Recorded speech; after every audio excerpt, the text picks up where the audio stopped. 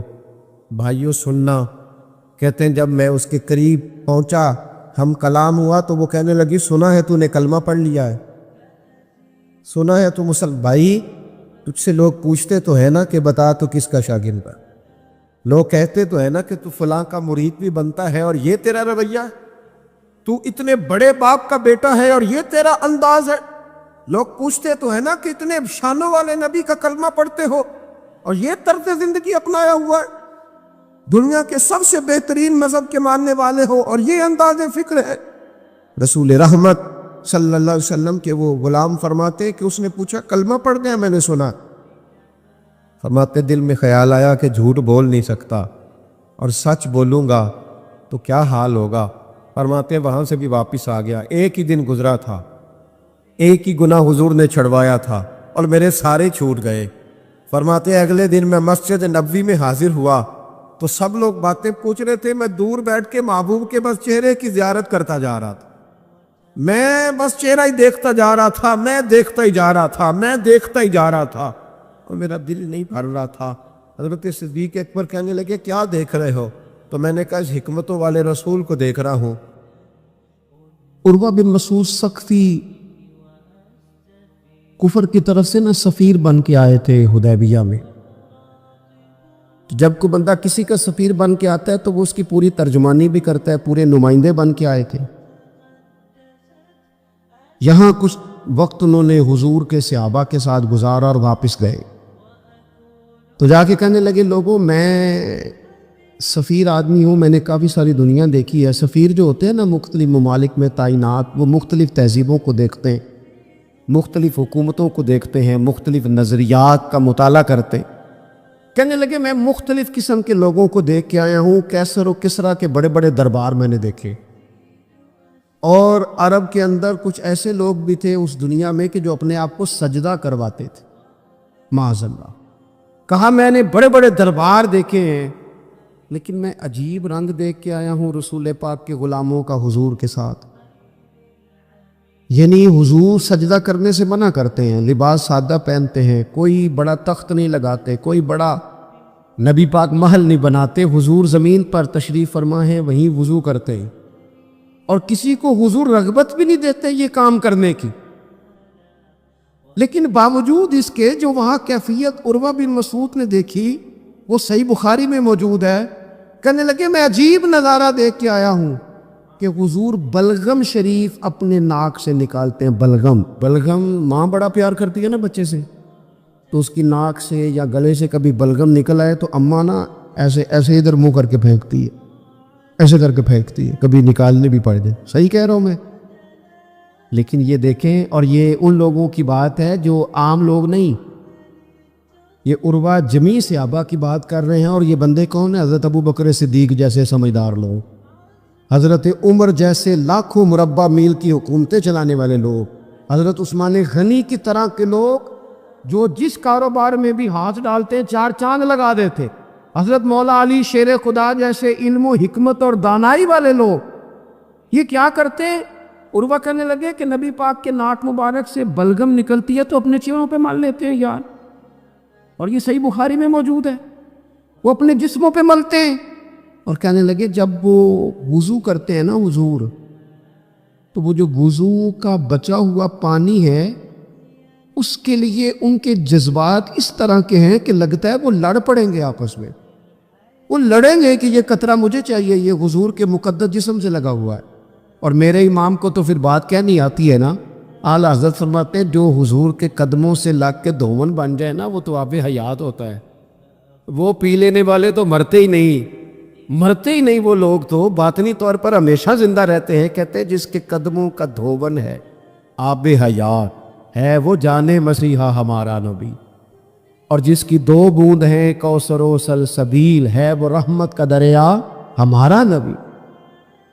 عروہ کہنے لگا وہ تو لڑ پڑیں گے، اور تیسرا عروہ کہنے لگا میں نے عجیب منظر وہاں دیکھا ہے کہ حضور کوئی حکم کرتے ہیں تو ہر بندہ پہل کرتا ہے، جلدی کرتا ہے حکم ماننے، تیزی دکھاتا ہے۔ اور تیسرا میں نے یہ دیکھا ہے جب حضور گفتگو کرتے ہیں تو ان پر اس طرح کا رعب طاری ہوتا ہے کہ وہ تو نظر بھر کے حضور کا چہرہ بھی نہیں دیکھتے۔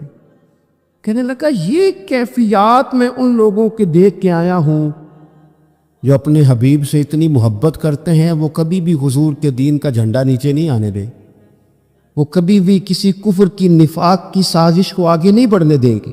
تو کافر تو کل بھی اس بات کا اظہار کر رہا تھا کہ ہمیں جو ڈر لگتا ہے مسلمانوں سے، وہ اس بات سے لگتا ہے یہ اپنے نبی کے ساتھ بڑے جڑے ہوئے، ان کا رشتہ حضور کے ساتھ بڑا مضبوط ہے، اور امت سوال جواب کر رہی ہے، امت ترازو لے کے بیٹھی ہے کہ اتنا علم تھا معاذ اللہ اور اتنا نہیں تھا، یہ کر سکتے تھے اور یہ نہیں کر سکتے، ان کو یہ کہنا چاہیے اور یہ نہیں کہنا چاہیے۔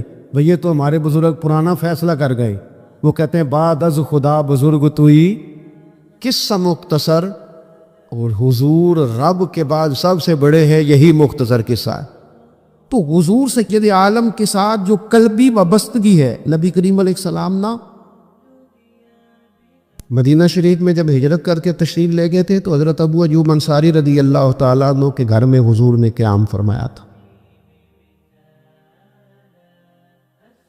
ہمارے پاس بہت ساری چیزیں ایسی ہوتی ہیں جن کی طلب بڑی ہوتی ہے، لیکن جب وہ حاصل ہو جاتی ہیں پھر ان کی طلب نہیں رہتی۔ ایک چیز آپ کے پاس ہمیشہ رہنے لگ جاتی ہے، پھر اس کے ادب اداب زیادہ نہیں رہتے، یہ ایک مزاج ہے عام آدمی۔ چلے میں اپنی بات بتاتا ہوں آپ کو، عام آدمی جو ہوتا ہے نا وہ قرآن شریف کے غلاف کو بھی چومتا ہے، پھر قرآن پاک کو بھی چومتا ہے، پھر وہ بڑے احترام سے کھول کے رکھتا ہے، لیکن ہمارے مدارس میں جو حافظ ہوتے ہیں وہ نہیں زیادہ چومتے، ان کے پاس رہتا ہے نا ہر وقت، وہ لا کے رکھتے، ادب کرتے ہیں، کوئی بے ادبی نہیں کرتے، اللہ معاف کرے، لیکن جس طرح سے عام آدمی اس کو بار بار چومتا ہے یا ذوق کا اظہار کرتا ہے، دیکھیں حافظ بیچ بیچ میں سے ناراض ہونے لگ گئے ہیں مجھ سے۔ آپ ناراض نہ ہوں، لیکن چلو بات کر تو لینے دو نا، جو ٹھیک ہے وہ کر پہ لینے دو۔ یہ ہوتا ہے بعض اوقات، جو چیز بالکل قریب آ جاتی ہے نا، یعنی ایک چیز آپ کا مقصود ہے اور اگر وہ مقصود مل گیا تو وہ جو درویش نے کہا تھا نا کہ یہی بہتر ہے کہ پردوں میں وہ پردہ پوش رہے، اس کی بھی بڑی حکمتیں ہوتی ہیں، اس لیے کہ جو تڑپ، ملنے کی تڑپ کی جو لذت ہے وہ کئی دفعہ وصال کی لذت نہیں ہوتی، تو یہی بہتر ہے کہ پردوں میں وہ پردہ پوش رہے، اور وہ اگر پردے ہٹا دے تو پھر کسے ہوش رہے۔ جب آپ کو وہ چیز میسر آ جاتی ہے تو پھر اس کی قدر، اسی لیے حضرت عمر فاروق رضی اللہ تعالیٰ عنہ کا یہ طریقہ تھا کہ جب لوگ حج کر لیتے تھے نا تو فرماتے تھے حج ہو گیا، اب اپنے اپنے گھر جاؤ، زیادہ دیر نہ رہو حرم شریف میں، زیادہ دیر رہو گے تو قدر نہیں کرو، اب جاؤ۔ بڑی دلچسپ ہوتی ہیں بے ترتیب ملاقاتیں، کبھی کبھی ملنے میں ذوق زیادہ ہوتا ہے، لطف زیادہ ہوتا ہے، طمانینت زیادہ ہوتی۔ حضرت ابو ایوب انصاری کہتے ہیں مجھے مقصود مل گیا، کرم ہو گیا، میں منتظر تھی، میری روح، میری نظر کے حضور میرے گھر تشریف لائیں، حضور آ گئے، کرم ہو گیا، رحمت ہو گئی۔ اب ایسا نہیں ہے کہ ان لوگوں کو مقصود مل گیا ہے تو بس بات ختم ہو گئی، اب وہ سمجھ گئے کہ میرے تو گھر آ گئے تو میرے لیے تو ساری بات ہی کھل گئی ہے۔ ان کی ادبی معرفت کا یہ عالم تھا، اور نبی پاک کے ساتھ ان کی وابستگی کا یہ حال تھا کہ کہتے ہیں میں نے میرے گھر کی 2 منزلیں تھیں، میں نے نچلی والی منزل حضور کے لیے چھوڑ دی تاکہ نبی کریم صلی اللہ تعالیٰ علیہ وسلم کے زیارت کے لیے لوگوں نے آنے جانا ہے تو لوگوں کے لیے آسانی رہے۔ فرماتے ہیں نیچے حضور آرام فرما ہیں اور میں اوپر والی منزل پہ تھا، جا کے چارپائی پہ لیٹ گیا۔ یہ مسلم شریف میں آپ کو ملے گا، اس کی اصل ملے گی آپ کو۔ فرماتے ہیں میں آرام سے جا کے چھت پہ لیٹ گیا، رات کا تھوڑا سا پہر گزرا تو میرے دل میں خیال آیا، وہ ایوب تو اوپر ہے اور حضور نیچے ہے، پائے نظر ہوش میں آ، یہ کوہ نبی ہے، آنکھوں سے بھی چلنا یہاں بے ادبی ہے۔ اور امام فرماتے ہیں حرم کی زمین اور قدم رکھ کے چلنا، ارے سر کا موقع ہے وہ جانے والے، کہاں حضور نیچے۔ فرماتے ہیں ساری رات میں ایک دیوار کے ساتھ پیچھے ہو کے بیٹھا رہا، ساری رات یہ سوچتا تھا کہیں میں وہاں نہ چل دوں جہاں حضور آرام فرما ہو، میرے قدم نہ آ جائیں۔ میں تڑپتا رہا، مقصود پاس آ گیا ہے، وہ چیز حاصل ہو گئی ہے، لیکن اس کی تڑپ میں اضافہ ہوا ہے، احترام بڑا ہے۔ یعنی آپ سوچ رہے ہیں کہ میں ان کا ادب کیسے کروں، ان سے محبت کیسے کروں، کس اعزاز سے انہیں بٹھاؤں۔ فرماتے ہیں کہ تڑپ کے میں صبح حاضر بارگاہ ہوا، میں نے کہا یا رسول اللہ کریم کرم ہو جائے، میری تو بساط ہی نہیں، میں چھت پہ کیسے گزارا کروں گا۔ تو حضور فرمانے لگے میرے پاس تو لوگوں نے آنے جانا ہے، میں تو نیچے ذرا آسانی محسوس کرتا ہوں، یہی ٹھیک۔ یا رسول اللہ آپ کی بات ٹھیک ہے، پر کریم اگر کرم ہو جائے نا تو مہربانی ہوگی۔ اللہ کے رسول نے جب نظر مبارک اٹھا کے حضرت ابو ایوب انصاری کا چہرہ دیکھا نا، خیال آیا مسلمان نیک و بد پہچان جاتے ہیں اور محمد تو آدمی کے دل کی باتیں جان جاتے صلی اللہ تعالی علیہ وسلم۔ حضور نے جب نظر فرمائی اور ان کی آنکھوں میں چمکتے ہوئے آنسو دیکھے تو حضور فرمانے لگے میں سمجھ گیا ہوں تو نہ اوپر رہ پائے گا نہ سو پائے گا، تو بچے لے کے نیچے آ جا، میں ہی اوپر چلا جاتا ہوں۔ صحابہ کی وہ جو خاص قلبی کیفیات ہے رسول پاک کے ساتھ، میرے سنگیوں دیکھو میلاد شریف کا جو جھنڈا ہے وہ بھی میلاد شریف کا ہی ہے، وہ میلاد کا جھنڈا۔ ایسا نہ ہو کہ میلاد کا جھنڈا کسی گلی میں پڑا ہوا نظر آئے، میلاد پہ چھپنے والا اشتہار پوسٹر کسی جگہ گرا ہوا نظر آئے۔ یہ جو لنگر شریف ہے نا، تبرک کے چاول، یہ حضور کے میلاد سے وابستہ ہے، یہ گلیوں میں بکھرے ہوئے نظر نہ آئے۔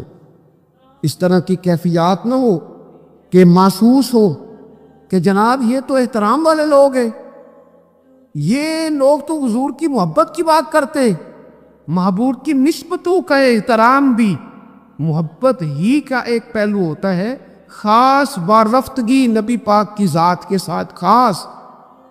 اور پھر ان لوگوں نے نا ان چیزوں کو بھی چھیڑا جن کی شریعت میں گنجائش تھی۔ شریعت کے 2 حکم ہیں، ایک عزیمت ہے، ایک رخصت ہے۔ ایک یہ ہے کہ اگر حالات بڑے سخت ہیں، بڑے گڑبڑ ہیں تو آپ تھوڑی دیر کے لیے سائڈ پہ ہو جائیں، رخصت ہے، اجازت ہے۔ اور ایک یہ ہے کہ آپ ڈٹ جائیں نا حالات کے سامنے، پھر اللہ مددگار ہے۔ ایک یہ ہے کہ گنجائش ہے، اور ایک یہ ہے کہ دل نہیں میرا مانتا، میں گنجائش کا کیا کروں، میری طبیعت نہیں مانتی۔ چلیں ایک بات اور کھول دیتے، ایک ہوتا ہے حکم، ایک ہوتی ہے رضا، ان دونوں میں فرق ہوتا ہے۔ وہ جی میں نے حضرت صاحب سے کہا جی مجھے اجازت ہے میں جاؤں، انہوں نے کہا جاؤ میں چھٹی لے کے آیا ہوں۔ بھائی آپ نے چھٹی مانگی تھی، حضرت نے دے دی، استاد جی نے دے دی، یہ تو حکم ہے، لیکن تمہیں بھانپنا چاہیے تھا نا ان کی مرضی کیا ہے، ان کی رضا کیا ہے۔ رضا تو اس طرح کی ہوتی ہے کہ مکتب عشق کا دستور نرالا دیکھا، اس کو چھٹی نہ ملی جس نے سبق یاد کیا۔ میرا ایک دیہاتی ماحول سے تعلق ہے، ہمارے سرکاری اسکولوں میں نا ایک مانیٹر بنا دیتے تھے، جو بچہ لائق ہوتا تھا نا وہ مانیٹر بن جاتا تھا، حالانکہ لائق ہوتا تھا، سیانا ہوتا تھا، لیکن مانیٹر بن کے نا اس کی ذمہ داری بڑھ جاتی تھی، پھر اس کو کنجیاں مل جاتی تھی، اسی نے سب سے پہلے آنا ہے، اس نے سب سے بعد میں جانا ہے، ہر چیز اس کے سپرد۔ پیار جو زیادہ کریں ان کی ذمہ داریاں بھی زیادہ ہوتی۔ یہ کیا بات ہوئی کہ میری محبت زیادہ ہے تو میں مسجد میں غیر حاضر ہوں، میں حضور کا میلاد شریف زیادہ مناتا ہوں تو میں نے سنت شریعت کو اپنایا ہی نہیں۔ محبت مجھے حضور سے زیادہ ہے، لیکن حضور نے جو حقوق العباد ادا کرنے کا سبق پڑھایا ہے اس پر میری توجہ ہی نہیں۔ بھئی اگر آپ کا پیار زیادہ ہے تو پھر آپ کی ذمہ داری بھی زیادہ ہے، پھر آپ کو زیادہ حساس ہونا چاہیے۔ نبی کریم صلی اللہ تعالیٰ علیہ وسلم نے ایک قانون دیا ہے کہ لا یکلف اللہ نفسا الا وسعها۔ رب فرماتا ہے جو بوجھ کوئی اٹھا نہ سکے ہم اس پر وہ بوجھ نہیں ڈالتے۔ اللہ کے راستے میں آپ نے خرچ کرنا ہے تو اگر آپ کی جیب اجازت دیتی ہے تو خرچ کریں، نہیں دیتی تو نہ کریں۔ شریعت اسلامیہ نفلی صدقات کے معاملے میں انسان کو مجبور نہیں کرتی۔ اسی طرح محبت کا معاملہ ہے، خدمت کا معاملہ ہے، لیکن صحابہ بعض وہ کام بھی کرتے تھے جو شرعی طور پر ان پر ضروری نہیں تھے، اور جب کرتے تھے تو کیوں کرتے تھے؟ محبت مجبور کرتی تھی، پیار مجبور کرتا تھا۔ طبرانی میں موجود ہے، اللہ کے حبیب علیہ الصلوۃ والسلام کو اچانک ایک صحابی نے دیکھا، فوراً عرض کرنے لگے یا رسول اللہ میرے ماں باپ قربان ہو، چہرے پر نکاہت بڑی ہے، کمزوری ہے، کیا وجہ ہوئی؟ حضور نے ایک ٹھنڈی آہ بھری اور فرمایا میں نے کئی دنوں سے کھانا نہیں کھایا، کھجور اور پانی پر گزارا ہے۔ میٹھا کھانا بھی سنت ہے لیکن فاقہ کرنا بھی سنت ہے۔ اپنی مرضی کی سنت ادا کر لینا یہ تو بڑا آسان کام ہے، لیکن میرے بھائی شریعت اسلامیہ میں جو چیز غالب رہی ہے اس پر بھی کبھی کبھی ذوق کریں۔ اور پھر حضور کا جو فقر ہے اختیاری ہے، نبی پاک نے مانگ کے غریبی لی اللہ تعالیٰ سے کہ یا اللہ ایک وقت روٹی دے ایک وقت فاقہ دے، تو نبی کریم علیہ السلام نے فرمایا کہ میں نے کھانا نہیں کھایا، کھجور پانی پہ گزارا ہے کئی دنوں سے۔ اب اس صحابی کو حکم تو دین کا یہی ہے نا کہ اگر گھر میں کچھ ہے تو لے آؤ، ورنہ شریعت پابند تو نہیں کرتی۔ تو وہ پہلے اپنے گھر گئے، جا کے پوچھا کوئی چیز ہے؟ گھر والوں نے کہا کوئی نہیں۔ پھر وہ پڑوسیوں کے گھر میں گئے، کوئی کھانے کی چیز ہے؟ کوئی نہیں۔ رشتہ داروں سے محلے داروں سے پوچھا، کوئی نہیں۔ چپ کر کے نہیں بیٹھے، ایک یہودی کے باغ میں گئے، کہنے لگے یار کوئی مزدوری مل جائے گی؟ وہ سجنا یار منون دی خاطر اساں کی پیس بٹائے، کوئی مزدوری ملے گی؟ اس نے کہا گرمی بڑی سخت ہے، پانی کنویں کا نیچے چلا گیا، ایک ڈول پانی کا اگر نکال سکتے ہو تو ایک کھجور دوں گا۔ فرمانے لگے منظور ہے۔ کہتے میں نے اپنے کندھے سے چادر اتار کے بچھا لی، ایک ڈول پانی کا نکالتا، ایک کھجور ملتی، وہ میں اس کپڑے میں ڈالتا جاتا، چادر میں ڈالتا جاتا۔ جب ذرا میری چادر بھر گئی کھجوروں سے، میں نے اسے سمیٹا، لے جا کے حضور کی بارگاہ میں پیش کیا، محبوب وہیں بیٹھے تھے۔ کہتے حضور نے میرا پسینے سے شرابور وجود دیکھا اور میرے چھالوں سے بھرے ہوئے ہاتھ دیکھے اور میری تھکے تھکے وجود کو دیکھا، تو کریم نے ایک کھجور اٹھائی اور اٹھا کے منہ میں رکھی۔ حضور فرمانے لگے کس نے تجھے مجبور کیا یہ کام کرنے پہ؟ اس کی مجبوری تو کوئی نہیں نا، کس نے تجھے مجبور کیا؟ تو کہتے دو آنسو میرے بھی چھلک پڑے۔ میں نے عرض کی حضور ہمیں کوئی مجبور کر سکتا ہے؟ ہمیں آپ کی محبت نہیں مجبور کیا۔ حضور یہ محبت ہے جس نے مجبور کیا۔ یا رسول اللہ کائنات کی ہر چیز سے بڑھ کر آپ سے پیار ہے۔ یہ غریب آدمی، سادے لوگ ہیں، یہ بہت مہنگے تحائف لانے کی ظاہری پوزیشن میں نہیں ہیں، لیکن دیکھو نا اظہار محبت کے معاملے میں کتنا بڑا دل رکھتے ہیں۔ یا رسول اللہ صلی اللہ تعالیٰ علیہ وسلم، آقا محبت نے مجبور کیا، وہاں انعام نہیں ملا، ظاہری طور پر جو انعام ہوتے ہیں وہ نہیں، اس کا نہیں حضور نے اعلان کیا۔ حضور فرمانے لگے سن پھر، اگر تو مجھ سے محبت کرتا ہے تو فقر و فاقے کی تیاری کر، مصیبت کے لیے تیاری کر۔ اگر جو مجھ سے محبت کرتا ہے اس کی طرف تو مصیبتیں دوڑ کے آیا کرتی، پھر تو تیاری رکھ، پھر تو سہنا سیکھ، پھر دل بڑا کر، کشادہ کر، پھر دیکھ تجھے آزمائشیں آئیں گی، زخم پہ زخم کھا کے جی، خونے جگر کے گھونٹ پی، آہ نہ کر اب لبوں کو سی، یہ عشق ہے کو دل لگی نہیں۔ یہ کوئی ایسے تھوڑی ہے کہ تیری دل لگی تھی اور تو دو باتیں کر سن کے تو چلا گیا، یہ عشق ہے کوئی دل لگی نہیں۔ تو حضور کو جس انداز میں صحابہ نے چاہا جس طرح انہوں نے نبی پاک سے محبت کی، اپنی ساری توجہات کا مرکز ذات رسالت کو بنایا، حضور کی رضا کو ہر معاملے میں مقدم جانا، ہماری ذمہ داریاں ہیں کہ ہم بھی اپنے محبوب کے لیے اپنے جذبات کو کشادہ کریں، اپنے دل میں وہ ساری باتیں پیدا کریں جس کی بنیاد پر ہمارا بھی ایمانی رشتہ نبی کریم سے مضبوط ہو سکے۔ بات ختم کرنے لگا ہوں۔ دیکھو، جس کو حضور سے پیار ہوگا نا، اسے نبی پاک کے صحابہ سے بھی پیار ہوگا، اور جسے حضور سے محبت ہے اسے اولاد رسول سے بھی محبت ہے، اور جسے حضور سے محبت ہے اسے امت رسول سے بھی محبت ہے۔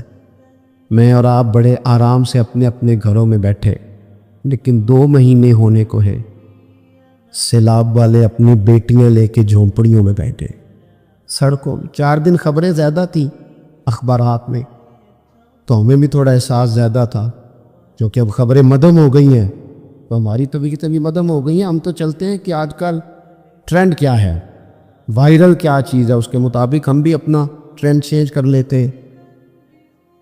میں مسافر ہوں، بڑے سفر کرتا ہوں روز، تو بہت سارے لوگ محبت سے کہتے ہیں آج ہمارے ہاں رہ جائیں، تو میں ان سے کہتا ہوں یار، جو نیند اپنے بیڈ پہ آتی ہے وہ کسی اور جگہ نہیں آتی ہے، گھر ہی جانے دو، گھر ہی بندہ آرام سے سکون سے سو سکتا ہے۔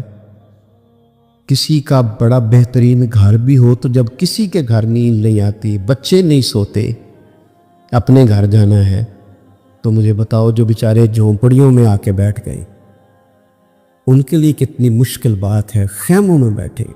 لیکن کیا کریں، اس وقت جتنی سیاسی جماعتیں ہیں نا ملک میں، سب حکومت میں، کسی کی پنجاب میں حکومت ہے، کسی کی مرکز میں ہے، کسی کی کہیں ہے۔ چاہیے تھا نا یہ سارے وسائل استعمال کرتے اور ان لوگوں کی خدمت میں پہنچتے۔ ہمیں اپنے دل کشادہ کرنے چاہیے حضور کی امت کے لیے۔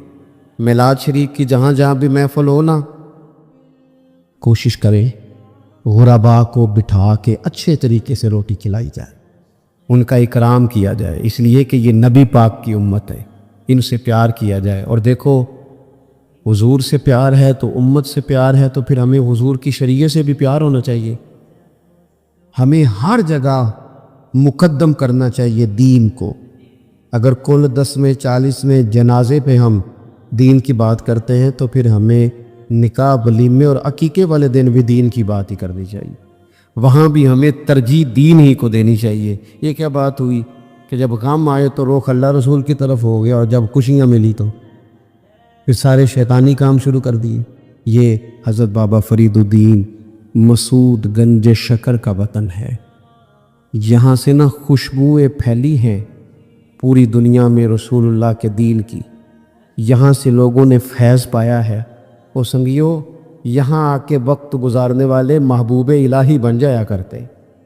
آپ محسوس کریں کہ یہ دھرتی کتنی کو زرخیز ہوگی، یا رنگ کتنا کو بڑا ہوگا۔